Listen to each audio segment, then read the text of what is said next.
Hello, welcome back to my channel. ഇന്നത്തെ നമ്മുടെ recipe Jack fruit കേക്കാണ്. അതിന് വേണ്ടിയിട്ട് ആദ്യം തന്നെ നമുക്കൊരു കാരമൽ സോസ് ഉണ്ടാക്കണം. അതിനായിട്ട് ഞാനൊരു പാൻ വെച്ച് ചൂടാക്കിയിട്ട് അതിലേക്ക് 1/4 കപ്പ് പഞ്ചസാര ഇട്ട് കൊടുത്തിട്ടുണ്ട്. അതിനെ ലോ ഫ്ലെയിമിൽ വെച്ച് നന്നായിട്ടൊന്ന് മെൽറ്റ് ചെയ്തെടുക്കുക. നല്ലൊരു ബ്രൗൺ കളറായി വരുന്ന ശേഷം അതിലേക്ക് നമ്മൾക്ക് 1/4 കപ്പ് വെള്ളം ചേർത്ത് കൊടുക്കാം. വെള്ളം ചേർക്കുമ്പോൾ ഇതൊന്ന് കട്ട പിടിക്കും, പക്ഷേ സാരമില്ല, പെട്ടെന്ന് തന്നെ ഇത് അലിഞ്ഞ് ഒരു സോസ് പോലെ ആയി കിട്ടും. അതിനുശേഷം നമുക്കിതിനെ തണുക്കാനായിട്ട് മാറ്റി വയ്ക്കാം. ഇനി വേണ്ടത് നമ്മുടെ മെയിൻ ഇൻഗ്രീഡിയൻ്റായ ചക്കയാണ്. ഇവിടെ ഒരു 7-8 പീസ് ചക്ക എടുത്തിട്ടുണ്ട്. അതിനെ നന്നായിട്ടൊന്ന് അരച്ചെടുക്കാം. ഇനി ഡ്രൈ ഇൻഗ്രീഡിയൻസ് ആയിട്ട് 1 കപ്പ് മൈദ എടുത്തിട്ടുണ്ട്. കൂടെ തന്നെ 1 ടീസ്പൂൺ ബേക്കിംഗ് പൗഡറും 1/4 ടീസ്പൂൺ ബേക്കിംഗ് സോഡയും ചേർത്തിട്ട് നന്നായിട്ടൊന്ന് അരിച്ചിട്ട് മിക്സ് ചെയ്ത് മാറ്റി വയ്ക്കാം.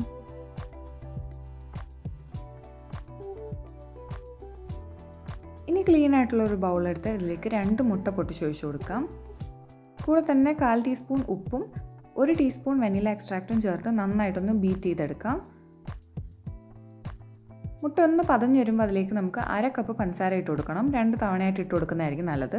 എന്നിട്ട് നന്നായിട്ട് ഫ്ലഫി ആവുന്നവരെ നമുക്ക് മുട്ടേനെ ബീറ്റ് ചെയ്തെടുക്കണം. ഞാൻ ഇവിടെ യൂസ് ചെയ്തിരിക്കുന്നത് പൗഡേർഡ് ഷുഗറാണ്. നിങ്ങൾക്ക് വേണമെങ്കിൽ ക്രിസ്റ്റൽ ഷുഗറും യൂസ് ചെയ്യാം. മുട്ട ഒന്ന് നല്ല ക്രീമി ആയി വന്ന ശേഷം നമുക്കിതിലേക്ക് 1/4 കപ്പ് സൺഫ്ലവർ ഓയിൽ ഒഴിച്ചു കൊടുക്കാം. ഓയിൽ ഒഴിച്ച ശേഷം ചെറുതായിട്ടൊന്ന് മിക്സ് ചെയ്താൽ മതിയാവും. അതിനുശേഷം ഞാൻ ഇവിടെ കുറച്ച് നട്ട്സ് എടുത്തിട്ടുണ്ട്. അതിലേക്ക് 2 ടീസ്പൂൺ മാവിട്ട് നന്നായിട്ടൊന്ന് കോട്ട് ചെയ്ത് മിക്സ് ചെയ്തിട്ട് മാറ്റി വെക്കുന്നുണ്ട്. ഇനി നമുക്ക് ഡ്രൈ ഇൻഗ്രീഡിയൻസ് ചേർത്ത് തുടങ്ങാം. 2-3 പോർഷനായിട്ടിട്ട് മെല്ലെ മെല്ലെ ഫോൾഡ് ചെയ്തെടുക്കുകയാണ് ചെയ്യേണ്ടത്. നമ്മൾ ഈ എഗ്ഗിലുള്ള എയർ ഒന്നും പോകാതെ പതുക്കെ ഫോൾഡ് ചെയ്തെടുത്താൽ മാത്രമേ നമ്മുടെ കേക്ക് ഫ്ലഫി ആയിട്ട് വരുള്ളൂ. ഇനി ഇതിലേക്ക് ഞാൻ 2 ടേബിൾ സ്പൂൺ പാലാണ് ചേർത്ത് കൊടുക്കുന്നത്. എന്നിട്ട് നന്നായിട്ടൊന്ന് മിക്സ് ചെയ്തെടുക്കാം. കൂടെ തന്നെ നമ്മൾ നേരത്തെ ഉണ്ടാക്കി വെച്ചിരുന്ന കാരമൽ സോസ് നന്നായിട്ട് തണുത്തിട്ടുണ്ട്. അത് മുഴുവൻ ഇതിലേക്ക് ചേർത്ത് കൊടുക്കാം. കേക്കിന് നല്ലൊരു കളർ കിട്ടാൻ വേണ്ടിയിട്ടാണ് കാരമൽ സോസ് യൂസ് ചെയ്യുന്നത്.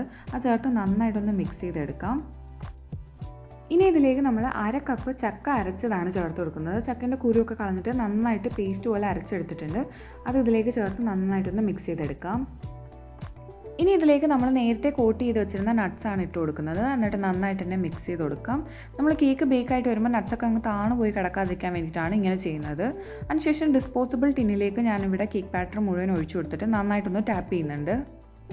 ഇനി മുകളിലായിട്ട് കുറച്ച് നട്ട്സ് കൂടി ഇട്ട് കൊടുക്കുന്നുണ്ട്. അതിനുശേഷം പ്രീ ഹീറ്റ് ചെയ്ത ഓവനകത്ത് 170 ഡിഗ്രി സെൽഷ്യസിൽ ഒരു 25 മുതൽ 30 മിനിറ്റ് വരെ വെച്ച് ബേക്ക് ചെയ്തെടുക്കുന്നുണ്ട്. വളരെ ടേസ്റ്റി ആയിട്ടുള്ളൊരു ജാക്ക് ഫ്രൂട്ട് കേക്കിൻ്റെ റെസിപ്പിയാണിത്. നിങ്ങളെല്ലാവരും ഒന്ന് ട്രൈ ചെയ്ത് നോക്കിയിട്ട് എന്നെ ഫീഡ്ബാക്ക് അറിയിക്കണം. Until then stay safe. Thank you for watching.